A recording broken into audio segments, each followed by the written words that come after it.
এই যে রসুন কেটে নিয়েছি, রসুনের কোয়া দিয়ে, আর পেঁয়াজ কেটে নিয়েছি, পেঁয়াজ দিয়ে, আর শুকনা মরিচ আর কাঁচা মরিচ দিয়ে ভেজে তারপরে মাছ ভাজবো। আজকে রুই মাছ ভাজবো পেঁয়াজ আর রসুন আর শুকনা মরিচ দিয়ে।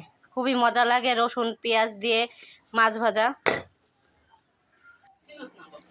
এখন আমি এগুলো ভেজে নেব। ধুয়ে নিয়েছি ভালো করে পরিষ্কার করে। রসুন আর শুকনো ঝাল, কয়টা কাঁচামরিচ তো দিয়েছি দেখছেনি, আর কয়টা পেঁয়াজ দিয়েছি। ভালো করে টাইলে নেব, ভালো করে কড়াইতে ভালো করে ভাজা ভাজা করবো তেল দিয়ে। হালকা একটু তেল দিবেন ভাজার জন্য।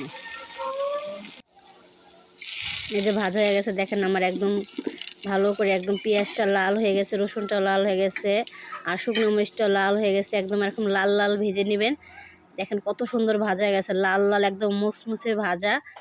তারপরে এখন আমি বেটে নেব। ভাজা তো হয়ে গেছে, এখন পাটায় আমি বেটে নেব। রসুন আর শুকনো মরিচ ভালো করে বেটে নেব পাটায়। পাটায় বাটবেন, ব্লেন্ডার করলে আর কি ভালো লাগবে না। পাটায় চেষ্টা করবেন কষ্ট হলো আর কি, একটু চেষ্টা করবেন আর কি মশলাগুলো পাটায় বাটা। আর লবণ দিয়ে দিচ্ছি 1 চামচ, পরে আর লবণ দেব না আমি। এখন আমি লবণ দিয়ে দিচ্ছি আর কি রসুন আর পেঁয়াজ শুকনো মরিচে এখন ভালো করে দিয়ে দিচ্ছি। পেঁয়াজ যে বাটা হয়ে গেছে আমার, আধ বাটা, বেশি বাটা করবেন না আর কি। এই যে আমার বাটা হয়ে গেছে আধ বাটা।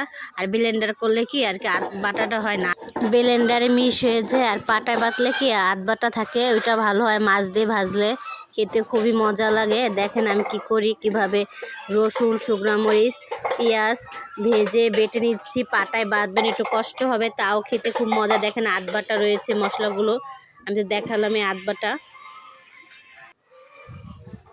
এই যে আমার আধ বাটা হয়ে গেছে, আধ বাটা রসুন শুকনো মরিচ ঝাল পেঁয়াজ শুকনো ঝাল, এই যে বাটা হয়ে গেছে আধ বাটা। দেখেন কত সুন্দর।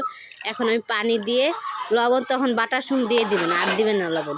লবণ তো আমি তখন বাটার সময় দিয়ে দিয়েছিলাম, শুকনো মরিচ বাটার সময় রসুন। এখন পানি দিয়ে এরকম আমার মতন গোলায় নেবেন মশলাটা। এরকম পানি দিয়ে ভালো করে গোলায় গোলায় নেবেন, নেড়ে নেবেন। এখন আমি চলে আসলাম রান্না করতে বাইরে চুলায়। তেল দিয়ে দিচ্ছি, মাছ ভাজবো যেহেতু।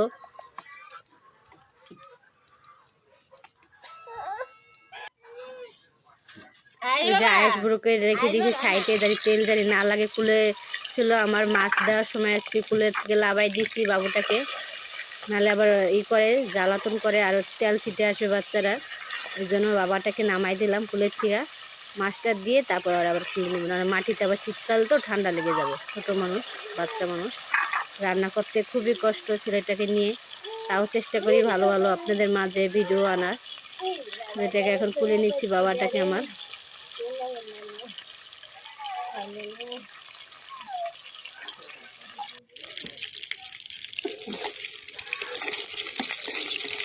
এখন আমার কুলে বসে রয়েছে, কোনো কথা বলছে না। মাছগুলো দেখেন কত সুন্দর ভাজা হয়ে গেছে, একদম মশমশা করে ভাজবেন। মাছ ভাজা ঝাল পেঁয়াজ দিয়ে একটু মাছ ভাজা, সেই মজা লাগে। দেখেন দেখতেছেন একটু ভেজে দেবে, কত সুন্দর রান্না করতেছি। এখন মাছটা কেমন মশমশা হয়েছে। মাছ, যে কোনো মাছ দিয়ে শুকনো মরিচ ঝাল পেঁয়াজ এভাবে ভেজে আধ বাটা করে লবণ দিয়ে পানি দিয়ে গোলায়, তারপরে মাছ ভাজার উপরে দিয়ে খুব টেস্ট লাগে খেতে। মাছটা দেখেন কত মুচমুচে করে হয়েছে মাছ ভাজাটা। মাছ ভাজার উপরে দিয়ে দিলাম, পানি দিয়ে গোলায় রেখেছিলাম মশলাটা, রসুন বাটা শুকনো ঝাল বাটাটা গোলায় এলাম। লবণ তো তখন আমি বাটা শুন দিয়েছি, উপরটা দিয়ে দিলাম গোলায়।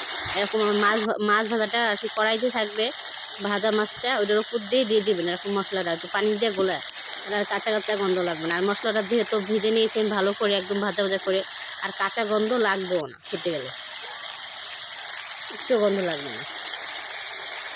এই যে ভালো করে আমি মাছটা একদম ভাজা ভাজা করে নিয়েছি। দেখেন পানি একটু থাকবে না। মাছ ভাজা মাছ দিয়ে ঝাল পেঁয়াজ দিয়ে এভাবে রান্না করবেন, খেতে খুবই ভালো লাগে। রসুন শুকনো ঝাল আর কয়টা পেঁয়াজ দিবেন, জিরা বাটা কোনো দিবেন না। দেখলেন আমি কী কী বাটা দিয়েছি। মাছটা এভাবে উল্টায় নেবেন, কতক্ষণ পর নাহলে আবার উড়ে যেতে পারে এক সাইড। এভাবে উল্টায় নেবেন একটা একটা করে, মানে পানিটা না থাকে। যেই পানিটা দিয়ে মশলা গোলায় দিচ্ছি আর কি, পানিটা থাকবে না। শুধু এভাবে উল্টায় দিবেন। এভাবে মাছ ভাজা খুবই টেস্ট লাগে খেতে। ঝাল ঝাল মাছ ভাজা খুব লোভনীয় হয়েছে দেখতে। দেখেন কতটা লোভনীয় হয়েছে মাছ ভাজা, ঝাল ঝাল মাছ ভাজা। পানিটা একদম শুকনো হয়ে গেছে।